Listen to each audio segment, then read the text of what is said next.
देखिए, रक्षाबंधन का त्योहार वैदिक काल से ही चला आ रहा है। रियासत काल से कई किस्से राखी के पर्व से जुड़े हुए हैं। आज आपको ऐसी ही एक किस्सा हम सुनाने जा रहे हैं। कोटा की महारानी ने कैसे राखी भेजकर युद्ध को टाल दिया था और इसके बदले कोटा में शांति का संचार किया था। हमारी स्पेशल रिपोर्ट के जरिए आइए स्टोरी समझें।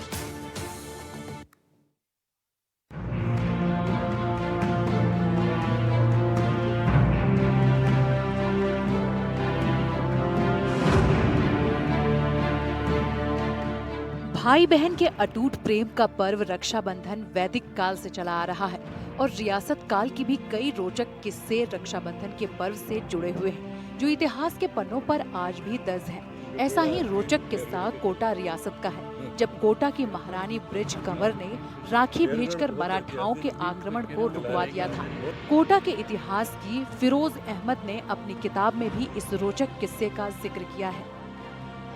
वक्त 18वीं शताब्दी का था, जब मुगलों की शक्ति बेहद कमजोर हो चुकी थी और मराठा शक्ति का उदय हो रहा था।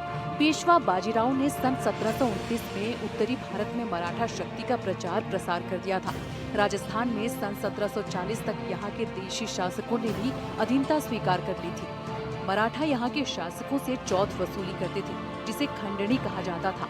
उस समय खंडनी नहीं मिलने पर मराठा सरदार शासकों के राज्य पर आक्रमण करके काफी लूट मार करते थे और बड़ी रकम का नजराना मिलने पर ही लौटते थे।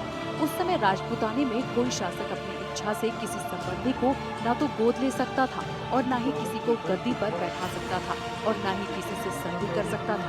इसके लिए उसे मराठों से स्वीकृति लेनी पड़ती थी। 1738 में पेशवा बाजीराव ने कोटा पर आक्रमण किया था। उस समय कोटा के शासक थे महाराव दुर्जनशाल सिंह भाड़ा। रियासत कोटा पेशवा को खांडवी देता था। खांडवी एक तरह से जो है कर जिसको कहते हैं वो दिया जाता था। तो जब उनको इस बात का पता चला तो वो उनकी नाराजगी रही और वो अपने फौज के साथ यहाँ आए। उनके साथ होलकर और दूसरे जो थे मराठा सरदार वो भी आए और कोटा को घेर लिया गया।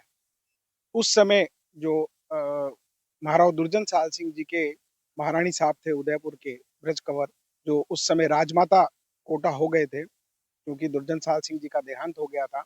तो उन्होंने एक निमंत्रण स्वरूप राखी भिजवाई पेशवा बाजीराव को और उनको ये निवेदन किया कि मैं आपको ये राखी जो है एक बहन के तौर पे भिजवा रही हूँ और इस राखी की मर्यादा और इसके राखी के मान को रखते हुए आप अपनी सेना को यहाँ से वापस ले जाइए और कोटा रियासत को जो है एक स्वतंत्र रियासत रहने दीजिए। तो उस मर्यादा को मानते हुए पेशवा बाजीराव ने उस राखी की सम्मान को रखते हुए अपनी सेना को वहां से उठाया और वापस चले गए। तो इस प्रकार राजमाता ब्रज कंवर जी ने कोटा रियासत को पेशवा और होलकर के आक्रमण से उस समय बचाया। मराठाओं ने कोटा को घेरा हुआ था और आक्रमण की तैयारी में थे। 40 दिन तक कोटा का घेरा डालने के बाद भी पेशवाओं को कोई सफलता नहीं मिली। तब एक ब्राह्मण ने कोटा के शासक और पेशवा के बीच मध्यस्थता करवाई थी और संधि करवाई। उसके बदले महाराव दुर्जनशाल को 4 लाख का नजराना पेशवा को देना पड़ा था। फिर महाराव दुर्जनशाल ने पेशवा की अधीनता स्वीकार कर ली थी। राजपूताना के राज्यों को अपने अधीन करने के बाद बाजीराव पेशवा ने ये राज्य अपने सेनापति सिंधिया और होलकर को जागीर के रूप में दे दिए थे। अजीत सिंह जी के बैठते ही जब मराठा सरदारों को पेशवा ने जो नियुक्त कर रखे थे यहाँ चौथ वसूली के लिए, उनको पता लगा तो राणोजी सिंधिया जो ग्वालियर के थे वो सबसे शक्तिशाली थे मराठा सरदारों में। उन्होंने कोटा को घेर लिया। ऐसी विकट स्थिति में जो थी विधवा राजमाता ब्रज कुंवर, उन्होंने राखी भेज करके सिंधिया को कहा कि आप मेरे कोटा की लाज रखें। तो वो इससे जो है संतुष्ट हो गए और उन्होंने अपनी बहन के इस वचन को निभाने के लिए कोटा को मतलब आक्रमण करने से रोक दिया, नहीं किया। लेकिन 40 लाख का नजराना लेना वो नहीं भूले। वो 40 लाख का नजराना वो लेकर के ही माने। तो उन्होंने इसकी 4 किश्तें की थी और अंतिम किश्त में उन्होंने 2 लाख रुपए की छूट रखी थी। इस तरह से कोटा को जो है राजमाता कोटा ने ब्रज कुंवर ने बचाया था। सन 1756 में महाराव दुर्जनशाल सिंह का निधन हो गया। उनका कोई पुत्र नहीं था। इसलिए उन्होंने अपने निकट संबंधी अजीत सिंह के पुत्र को गोद लिया। जब दत्तक पुत्र को गद्दी पर बैठाने की बात आई तो विवाद शुरू हो गया। इस बीच महाराव दुर्जनशाल की विधवा रानी राजमाता ब्रज कुंवर ने राजकाज संभाला। विवाद इसलिए छिड़ा था कि दत्तक पुत्र को गद्दी पर नहीं बैठाया जा सकता था क्योंकि उसके पिता जिंदा थे। फिर अजीत सिंह को सिंहासन पर बैठाया गया, लेकिन इस बात से राणोजी सिंधिया नाराज हो गए और फिर उन्होंने पेशवा के साथ में कोटा पर आक्रमण कर दिया। सिंधिया के साथ होलकर और पवार भी थे। कोटा के लिए ये बड़ी विपत्ति का समय था।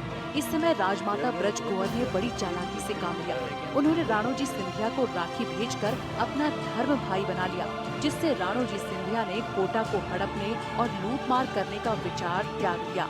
हालांकि वो नजराना लेना नहीं भूला, लेकिन राजमाता ब्रज कुंवर के राखी भेजने और अपना धर्म भाई बनाने से युद्ध जैसे हालात पैदा नहीं हुए, न ही कोटा को किसी बड़ी समस्या का सामना करना पड़ा। महारानी ब्रज कुंवर ने जो मराठाओं को राखी भेजी थी और जो कोटा पर आक्रमण का प्लान कर रहे थे, वो आक्रमण जो है पूरी तरह से विफल हो गया था। या यूं कहें कि एक बहन ने जो है अपनी जब रक्षा सूत्र भेजा तो मराठा भाई ने जो है उसको शिद्दत के साथ निभाया और कोटा पर आक्रमण होने से रुक गया। ऐसे कई किस्से देश भर में हैं जिसको आज भी शिद्दत के साथ बहनें और भाई निभा रहे हैं। तो रक्षाबंधन का पर्व जो है बड़ा संदेश लेकर के आता है। भाई बहन के अटूट रिश्ते के प्रेम के साथ साथ भाईचारे का संदेश भी देता है। कोटा से सहयोगी हेमंत जोशी के साथ शाकिर अली, एनडीटीवी। तो एनडीटीवी स्पेशल किस खास पेशकश में इतना ही। छोटे से ब्रेक रुकते हैं, जल्द हाजिर होते हैं।